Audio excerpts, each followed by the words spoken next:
오늘 우리에게 주시는 하나님의 말씀은 히브리서 4장 6절부터 11절까지의 말씀입니다. 히브리서 4장 6절부터 11절까지의 말씀 제가 대독해서 읽도록 하겠습니다.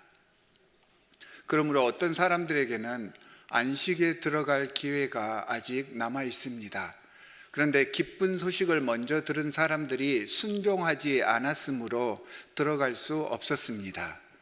그렇지만 하나님께서는 다시 오늘이라는 어떤 날을 정하시고 이미 인용한 말씀대로 오랜 뒤에 다윗을 통하여 오늘 너희가 그의 음성을 듣거든 너희 마음을 완고하게 하지 말아라 하고 말씀하셨습니다. 여호수아가 그들에게 안식을 주었더라면 하나님께서는 그 뒤에 다른 날이 있으리라는 것을 말씀하시지 않았을 것입니다. 그러니 하나님의 백성에게는 안식하는 일이 아직 남아 있습니다. 하나님께서 주실 안식에 들어가는 사람은 하나님이 자기 일을 마치고 쉬신 것과 같이 그 사람도 자기 일을 마치고 쉬는 것입니다. 그러므로 우리는 이 안식에 들어가기를 힘씁시다. 아무도 그와 같은 불순종의 본을 따르다가 떨어져 나가는 일이 없도록 해야 하겠습니다. 주님의 말씀입니다. 자, 우리가 인생을 묘사하는 여러 가지 표현들이 있는데 그 중에서 하나님을 믿지 않는 사람들도 또한 우리 신앙인들도 공감하는 표현 중 하나가 우리의 인생을 나그네 혹은 여행자로 비유하는 것입니다. 나그네라는 것은 집을 떠나서 여행 중에 있거나 객지에 영원토록 있는 것이 아니라 잠시 머물러 있는 사람들을 이야기합니다. 어느 곳에 머물다가 언젠가는 떠나야 하는 사람들, 이 사람들이 나그네입니다. 성경에서는 이 지구촌에 살고 있는 모든 사람들을 나그네다라고 표현을 하고 있습니다. 창세기 47장 9절에서 야곱이 요셉의 초청으로 이집트에 들어가서 이집트 바로 앞에서 자기 자신을 소개할 때 이렇게 이야기를 합니다. 내 나그네 길의 세월이 130년입니다. 나의 연세가 얼마 못 되니 우리 조상의 나그네 길의 세월에 미치지 못하나 험악한 세월을 보내었습니다 라고 자신의 인생을 나그네 길로 표현을 합니다. 그리고 자신의 그 삶이 정말 험악한 삶을 살았다 라고 하면서 그 나그네 길에 대해서 설명을 해주고 있습니다. 신약 성경에서도 베드로전서 2장 11절에서 우리가 존경하는 사도 바울도 사랑하는 자들아 거류민과 나그네 같은 너희를 권하노니 영혼을 거슬러 싸우는 육체의 정욕을 제어하라. 나그네로 살면서 이 땅에서 네 하고 싶은 대로 하지 말고 너를 스스로 제어하는 삶을 살아라 라고 이야기하면서 이 세상에서의 우리의 삶이 나그네의 삶이다 라고 우리에게 이야기를 해주고 있습니다. 그럼 왜 우리를 나그네라고 할까요? 앞에서도 이야기를 했는데 이 말 속에는, 나그네라고 하는 말 속에는 이 세상이 우리가 영원히 살 곳이 아니다라는 의미가 포함되어 있습니다. 우리가 돌아가야 할 곳이 분명히 있고 고향이 있다라는 의미가 이 속에 포함되어 있는 것이죠. 여러분, 여행 다들 가보셨죠? 여행 좋아하시는 분들도 있고 여행 싫어하시는 분들도 있습니다. 여행 좋아하시는 분들도 여행을 갈 때 새로운 것을 찾고 새로운 지역을 경험하면서 그런 도전을 하기 위해서 여행을 가시는 분들도 있고 또 어떤 분들은 여행을 갈 때 쉬러 가시는 분들도 있습니다. 어찌되었던 여기 계신 분들은 아마도 여행을 한 번씩은 분명히 다녀와 보셨을 것입니다. 자, 여행을 떠날 때 아무리 내가 잘 계획하고 가고 싶은 곳이 있어서 기대하고 좋아하는 그러한 여행이라고 하더라도 물론 그 여행의 기억이 나중에 나에게 좋은 기억으로 남을 수는 있겠지만 그 여행 처음부터 끝까지 전부 다 마냥 좋기만 하지는 않습니다.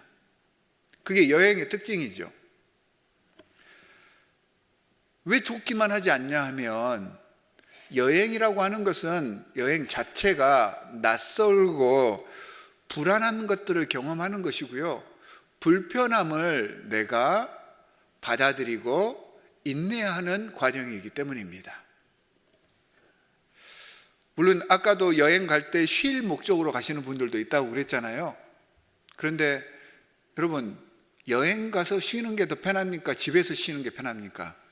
저는 집돌이라서 여행 가서 쉬는 것보다는 집에서 쉬는 게 더 편한 것 같아요.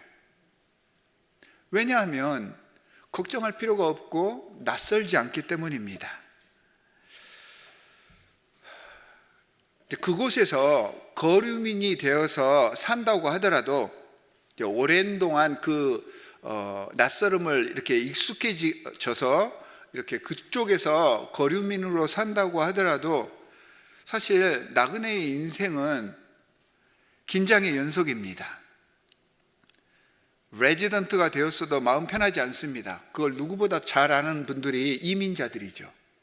내가 이곳에서 영주권을 받았던 시민권을 받아 살고 있던 이 이민자로 이곳에서 산다는 것이 어떠다는 것을 여러분들이 더 잘 아시지 않습니까? 아무리 익숙해져도 거류민들이 원주민 같이 편안할 수는 없습니다. 나그네들은 삶의 목적이 그 무엇이 됐든 무엇을 그곳에서 하든 절대 편안할 수만은 없습니다. 그리고 그들의 최종 목적지는 나그네들이 하고 싶은 가장 최고의 것은 안식하는 것입니다. 평안히 쉴 수 있는 것.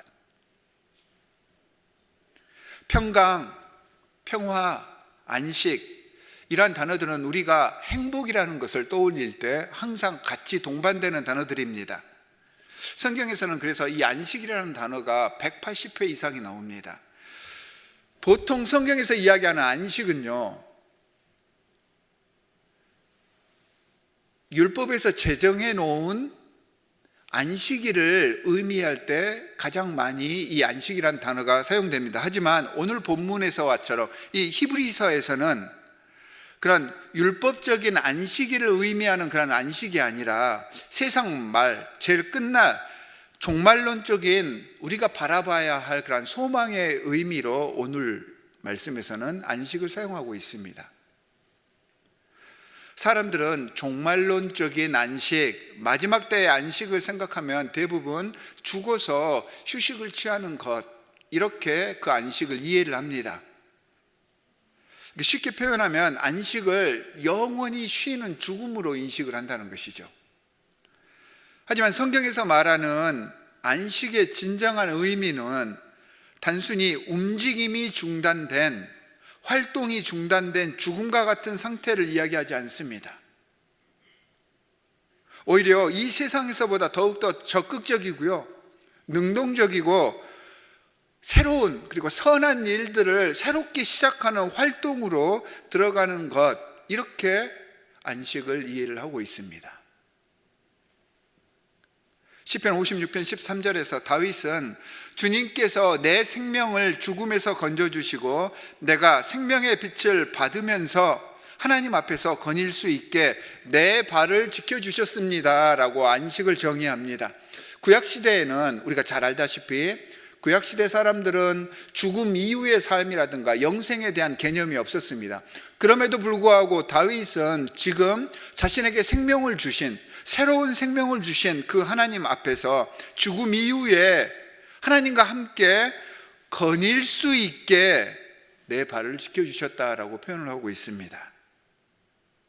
요한계시록 22장 2절부터 5절에서도 하나님의 나라 천국을 이렇게 이야기를 합니다. 천국에 생명나무들이 있는데 그 생명나무들은 만국을 치료하기 위해서 존재한다라고 이야기를 하고 있습니다. 자, 에덴 동산에 있었던, 그러니까 천국에 있는 이 생명나무가 치료하는 그런 능력이 있다는 것입니다. 그런데 여러분 한번 생각을 해보십시오. 나무가 치료하는 능력이 있다는 것이지, 그런 효능이 있다는 것이지, 나무가 치료하는 일을 사역을 하지는 않습니다.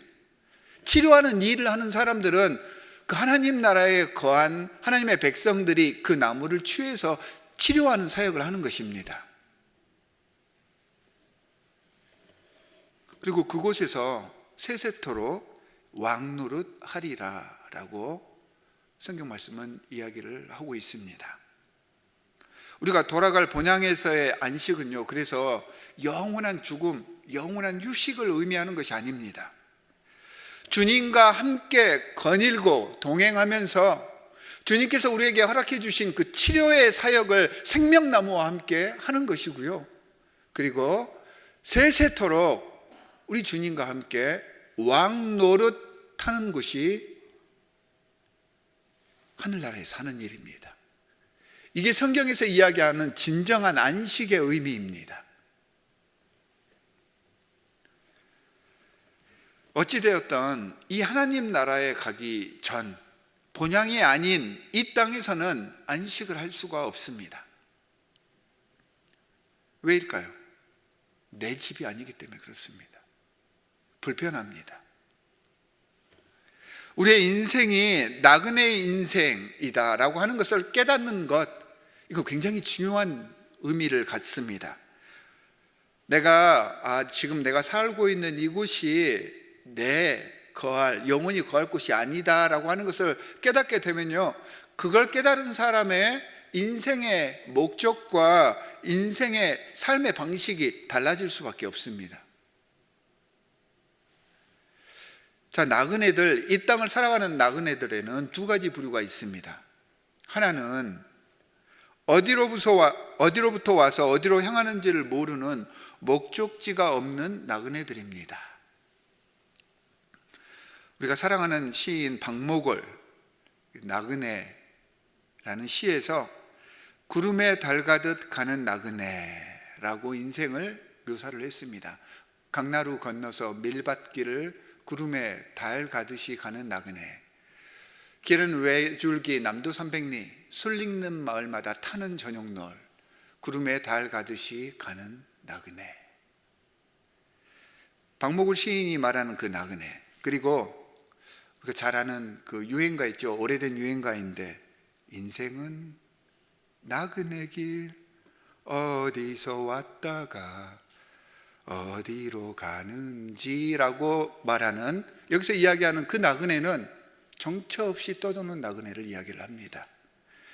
자, 구름에 달 가듯 가는 나그네라고 박목을 시인이 이렇게 썼을 때 이 시만을 보면 굉장히 평화롭고 한적한, 유유자적한 그런 나그네의 모습이 그려지잖아요. 근데 사실 이 시를 썼을 때 일제치하에서 우리 민족이 억압을 받았던 그런 때였고요, 주권 없이 표류하고 있는 우리 민족의 목적 없이 떠다니는 부초와 같은 삶을 이렇게 표현을 한 것입니다. 구름에 달 가듯 가는 나그네, 아무런 평안이 없고 아무런 쉼이 없는 그런 나그네의 모습을, 목적 없는 나그네의 모습, 우리나라의 모습을 이렇게 표현을 했던 것입니다. 돌아갈 집과 목적지가 없는 이런 나그네들은 절대로 안식할 수가 없습니다. 이 땅에서의 삶이 아무리 화려하고 아무리 내세울 것들이 많고 번듯해도 그 인생은 절대로 편할 수가 없습니다. 마음 편히 쉴 수가 없고요, 마음 붙일 아름다운 관계를 궁극적으로 계속해서 추구할 수 있는 그런 관계를 만들기가 굉장히 힘듭니다. 고단한 인생입니다. 그런 인생은 불행한 인생일 수밖에 없습니다. 거기다가 여행을 다 마쳤고 내 몸이 지금 만신창이가 되어서 피곤하고 힘든데 쉴 곳이 없다면 이건 단순히 불행한 것이 아니고요, 저주스러운 인생입니다. 고통의 연속입니다. 그냥 고통만 있는 그런 삶입니다. 아무런 의미가 없는 삶입니다. 안식이 없다는 것은 쉴 희망이 없다는 것이기 때문입니다. 세상을 살면서 돌아갈 곳이 없는 사람들, 돌아갈 곳이 있는데도 모르는 사람들, 우리는 이런 사람들을 육에 속해 있는 사람이요, 세상에 속한 사람들, 그리고 영적으로 죽은 사람들, 이렇게 표현을 합니다. 자, 또 다른 부류의 나그네가 있는데 분명한 목적이 있는 나그네입니다. 그러니까 방향을 아는 나그네죠. 돌아가서 안식할 곳이 있는 그런 나그네들입니다. 안식할 곳, 돌아갈 곳이 있다는 것은 행복한 나그네죠. 자신이 누구이고 자신이 어디로 가야 하는지를 분명히 안다는 것은 그래서 행복한 것이고요, 축복입니다. 여러분은 어떤 나그네이십니까?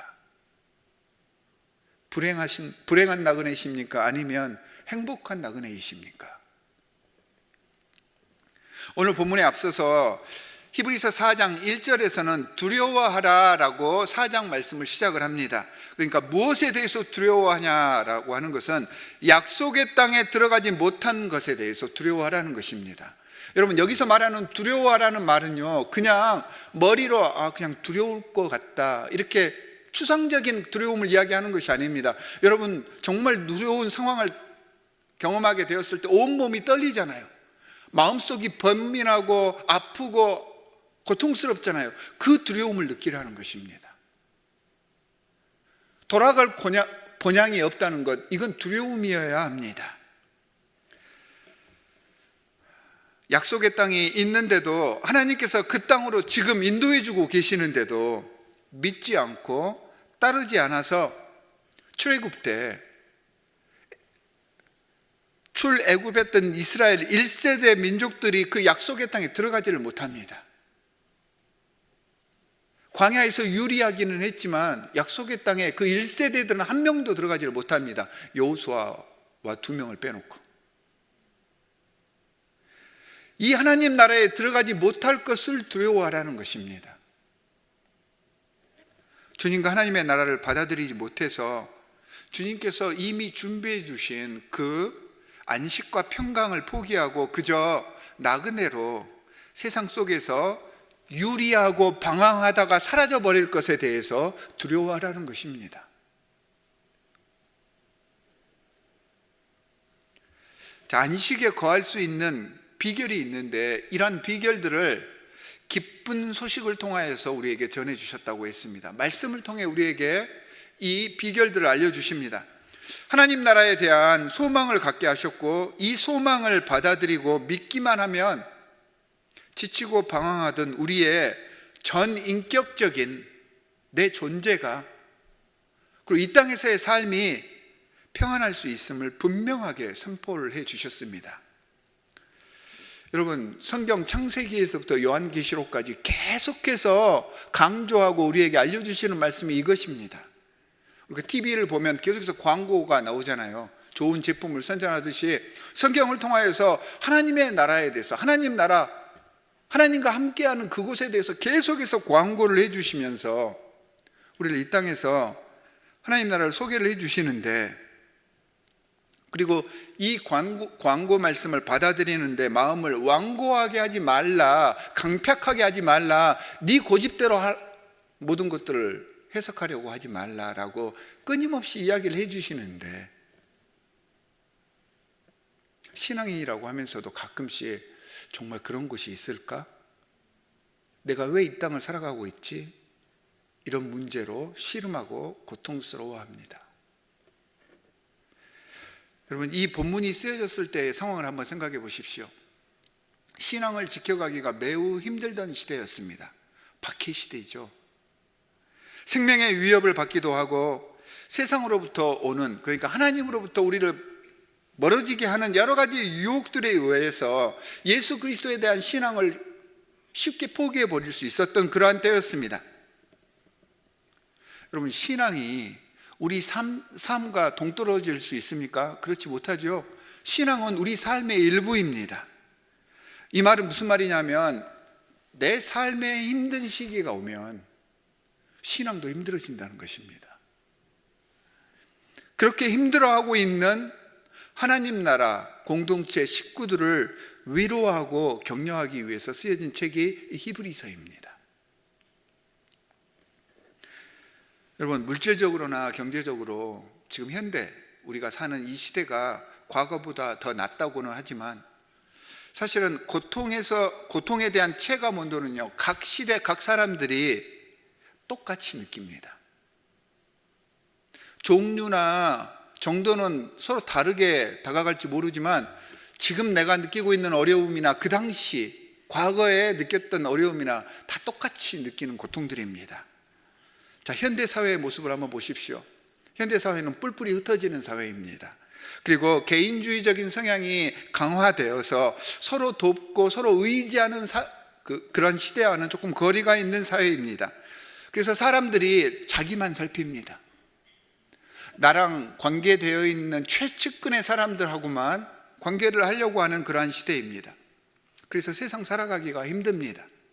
세상 살아가기가 쉽지 않다는 것은 역시 초대교회처럼 신앙생활 하기가 힘든 시대라는 말입니다. 세상에 섞여 살다 보니까 우리가 누군지를 자꾸 잊어버립니다. 우리가 어디로 흘러가고 있는지, 우리의 돌아갈 곳이 어디인지 자꾸 망각한 채 살아가고 있습니다. 여러분, 그래서 삶이 힘든 것입니다. 원래 인생은 즐거워야 되잖아요.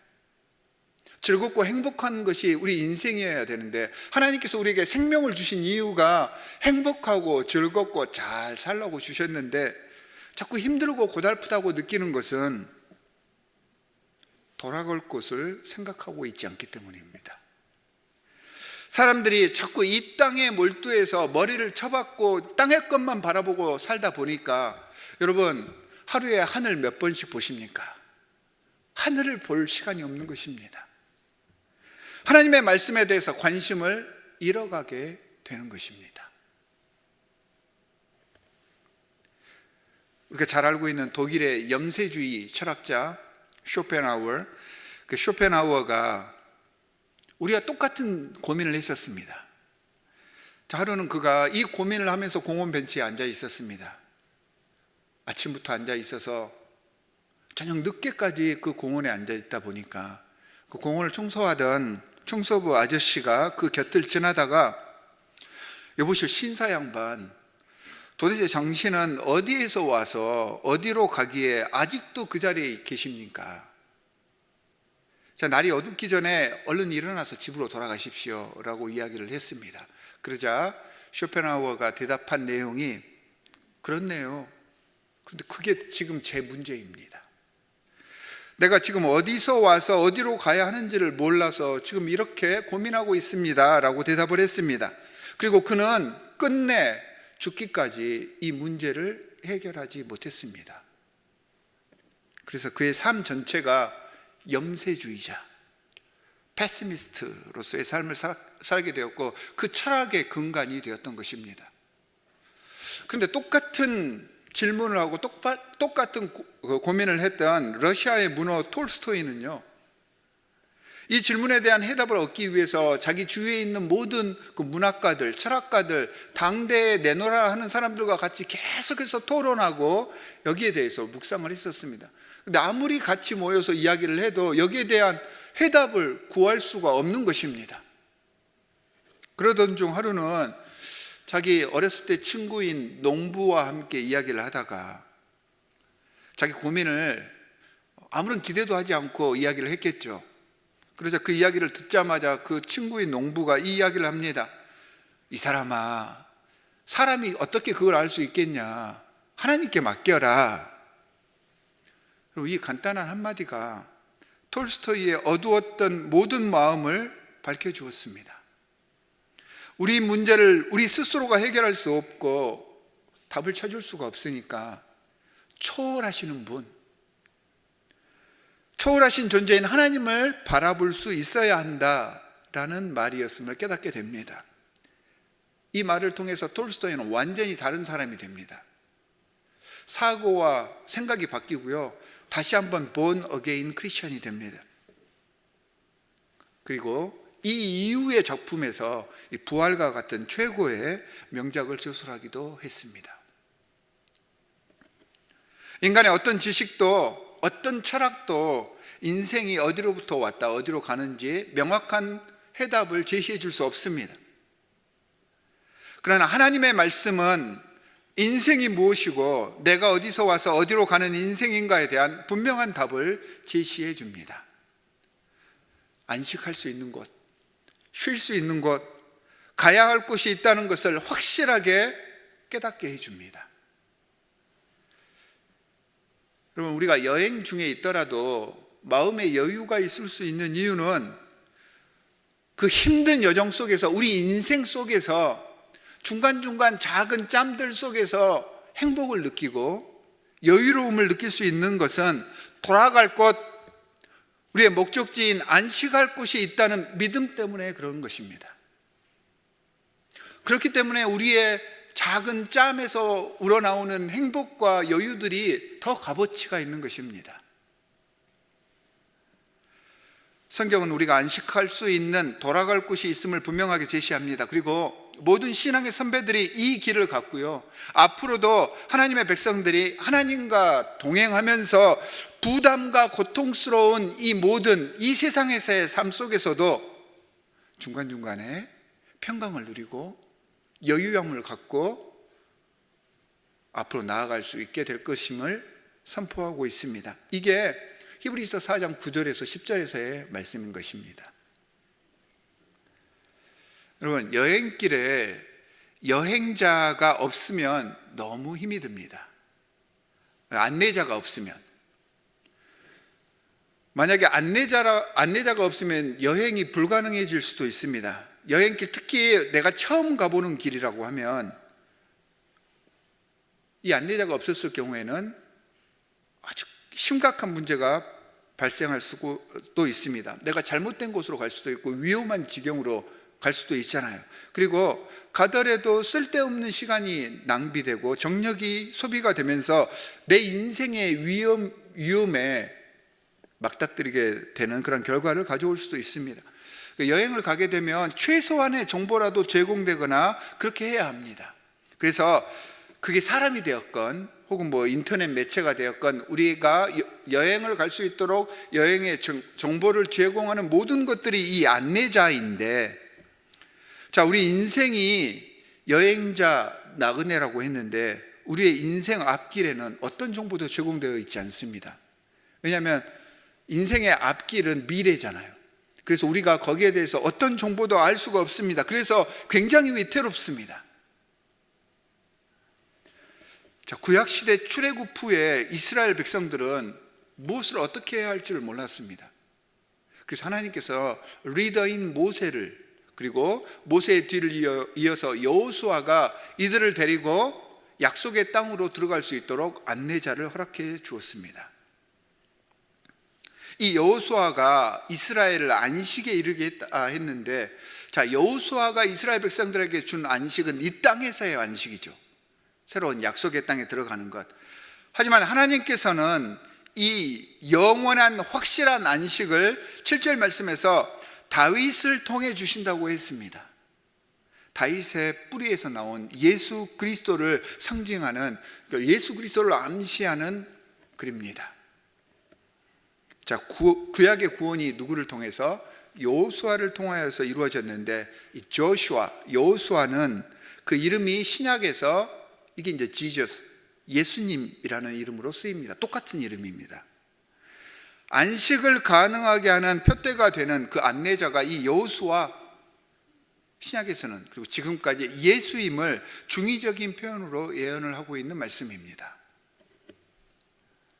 아직도 많은 사람들은 쇼펜하우어처럼 어디로 가야 할지 몰라 이 세상 속에서 헤매고만 있습니다. 하나님께서 가야 할 바를 이 복음을 통해서 우리에게 허락을 해 주셨고, 이 복음으로 예수 그리스도께서 우리를 인도해 주신다고 하는데 11절에서처럼 사람들이 하나님께서 주신 이 말씀을 받아들이려고 하지를 않습니다. 자꾸 밀어냅니다. 자신들의 논리와 경험으로 이게 아니라고 판단을 해버립니다. 그러면서 이 땅 위에서 계속해서 배회하고 유리할 구실만을 찾고 있습니다.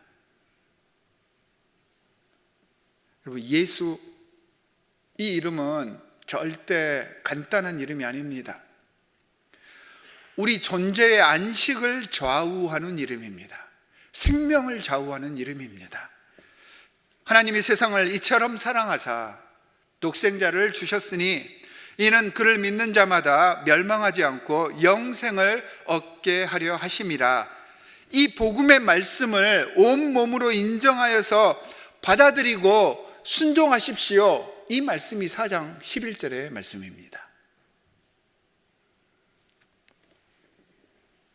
신앙의 삶이 위협받던 그 신약의 시대, 초대교회의 시대, 그리고 진정한 안식의 의미를 잃어가고 인본주의적인 삶 속에서 자기 자신을 매몰시켜 가고 있는 이 현대의 시대, 이 시대를 살아가는 나그네로서의 우리에게 오늘 말씀은 이 삶 이후에 참 안식이 기다리고 있다라고 알려주고 있습니다.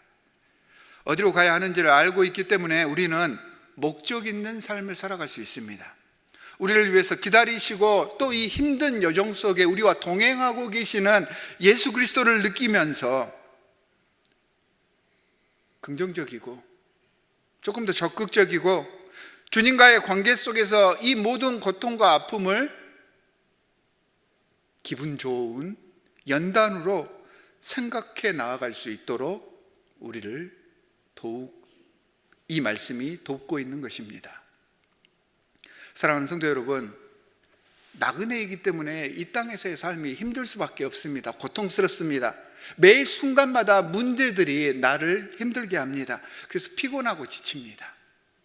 하지만 우리의 삶이 이 객지인 이 세상에서 끝나버리는 것이 아니라 돌아갈 하나님의 나라, 내 고향, 내 본향이 있음을 명심하셔서 힘들고 어려운 순간에라도 이 안식의 꿈을 꾸시며 매 순간 승리하시는 하나님의 자랑스럽고 사랑스러운 자녀들이 되시기를 주 예수 그리스도의 이름으로 간절히 축원합니다.